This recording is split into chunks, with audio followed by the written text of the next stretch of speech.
tema yaitu hidup oleh Roh Kudus. Itu temanya, hidup oleh Roh Kudus.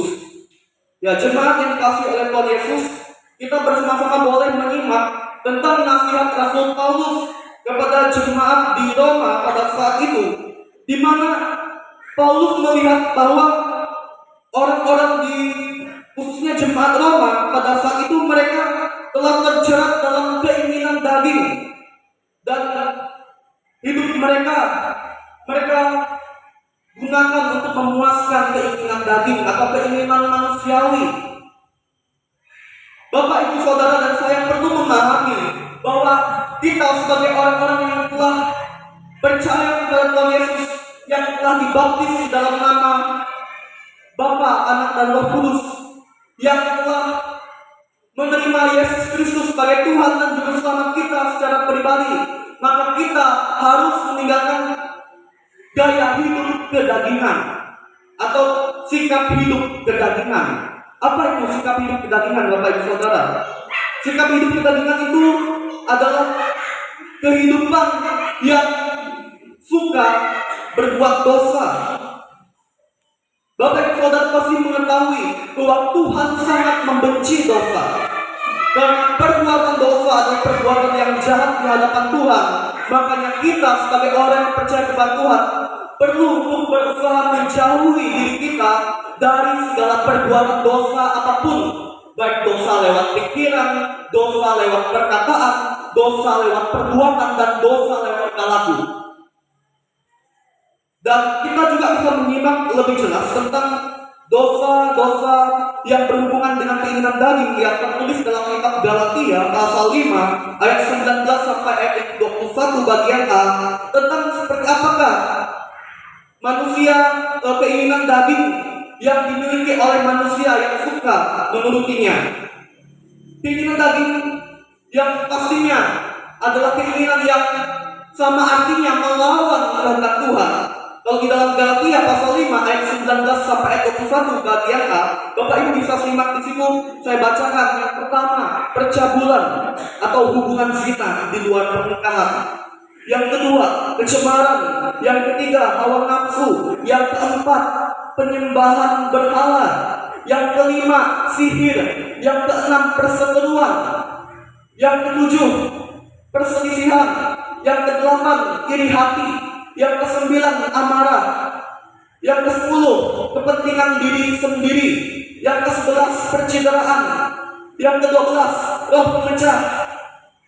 Yang ke-13, kedengkian. Yang ke-14, kemabukan, pesta pora, dan sebagainya. Jadi sangat jelas sekali dosa-dosa yang berhubungan dengan keinginan daging. Apakah Bapak, Ibu, Saudara termasuk orang-orang yang masih menuruti keinginan daging yang seperti tadi itu yang saya sampaikan? Bapak, Ibu yang dikasihi Tuhan Yesus, Tuhan ingin agar kita tidak menuruti keinginan daging manusiawi yang hanya dapat menjadikan kita pribadi yang melawan ketetapan kehendak Tuhan, yang melawan firman Allah. Karena Allah menghendaki agar setiap kita, orang yang beriman kepada Tuhan, menjadi orang yang senantiasa hidup menurut kehendak Roh Kudus. Makanya saya pilih tema hidup oleh Roh Kudus. Hiduplah dalam kehendak pimpinan Roh Kudus.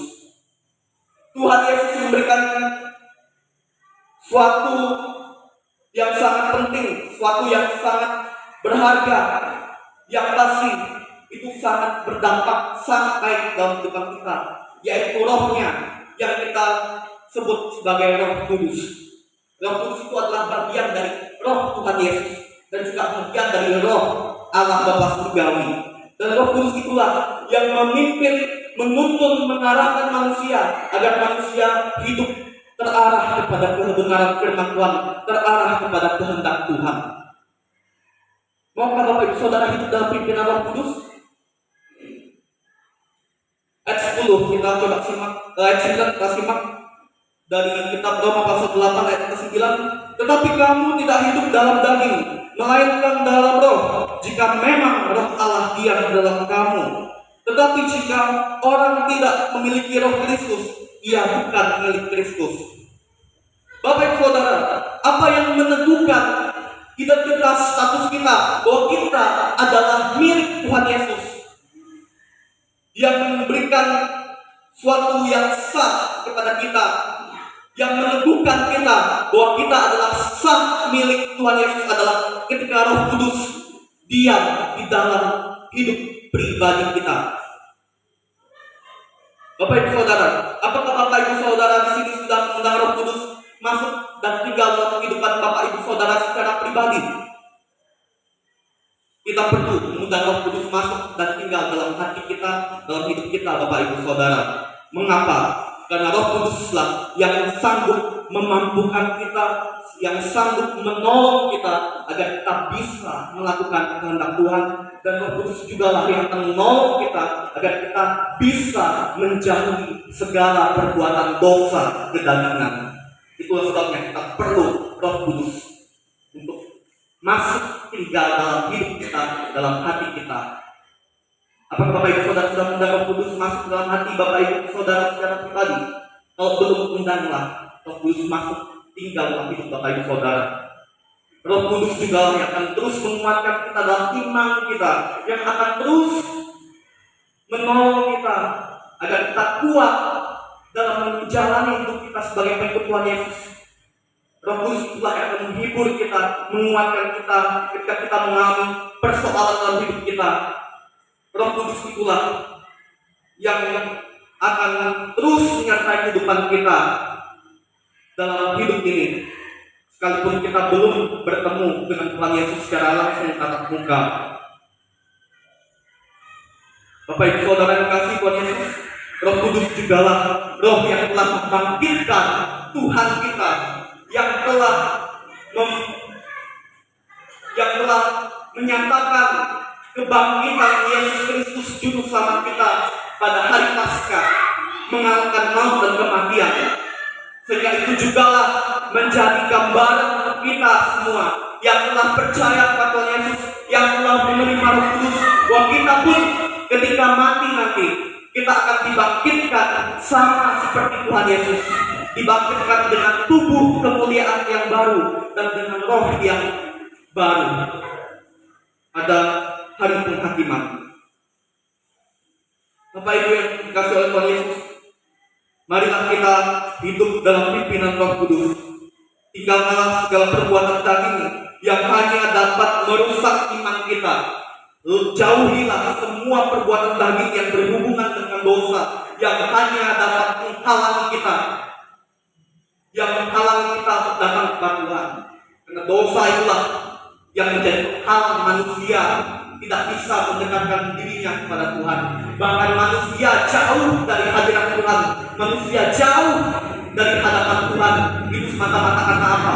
Karena dosa yang diperbuat manusia itu sendiri. Makanya kita sebagai umat Tuhan, sebagai orang yang percaya kepada Tuhan Yesus, jauhilah perbuatan dosa kedagingan. Jangan kita menuruti keinginan daging kita. Memang kita manusia lemah, Bapak Ibu. Secara manusiawi kita lemah, makanya itulah sebabnya saya tekankan kita mengundang Roh Kudus untuk masuk dalam hati dan hidup kita, agar Roh Kudus itulah yang menguatkan kita, agar kita mampu menjauhkan diri kita dari perbuatan dosa yang hanya bisa merusak iman dan rohani kita. Apakah Bapak Ibu belajar sesuatu dari firman Tuhan ini? Inilah firman Tuhan yang dapat saya bagikan bagi Bapak Ibu Saudara dalam menghayati beberapa minggu ke depan. Di dalam lain kita akan masuk dalam momen yang sangat penting, di mana Yesus Tuhan kita, Dia telah mengorbankan nyawanya di kayu salib untuk menebus dan menyelamatkan kita, dan Dia telah bangkit pada hari Paskah, hari Minggu. Kiranya firman Tuhan ini menjadi peneguhan bagi kita, agar kita semakin hari mau lebih hidup dalam pimpinan Roh Kudus, mau menuruti kehendak Allah, mau melakukan firman Tuhan melalui bimbingan Roh Kudus. Bersyukur untuk firman Tuhan ini, kita berdoa.